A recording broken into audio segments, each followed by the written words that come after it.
Escucha cómo se pronuncia cada una de ellas. Hop significa saltar o dar brincos cortitos. Escucha cómo se pronuncia la segunda. Hope significa esperanza. Fíjate que ambas comparten las primeras 3 letras, pero en la segunda existe una E al final. Esta E es conocida como la silent E. Silent E porque no se pronuncia. Cuando nos encontramos una E al final de una palabra, esa E no tiene sonido. Silent E. Pero no solo se la conoce como silent E, sino también como magic E, porque la presencia de esta E hace que mi vocal que está anterior tenga el sonido del nombre de esa vocal. ¿Cómo decimos O en inglés? ¿Cuál es el nombre de la O en inglés? O. Por esa razón es que la segunda palabra se lee hope.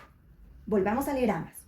Hop, silent E, magic E, hope. Y esta situación sucede en todas las palabras que terminan en E. Veamos. Cup, gorra.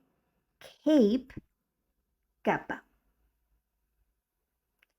Pet, mascota. Pete, nombre personal. Kit, estuche o paquete. Kite, cometa.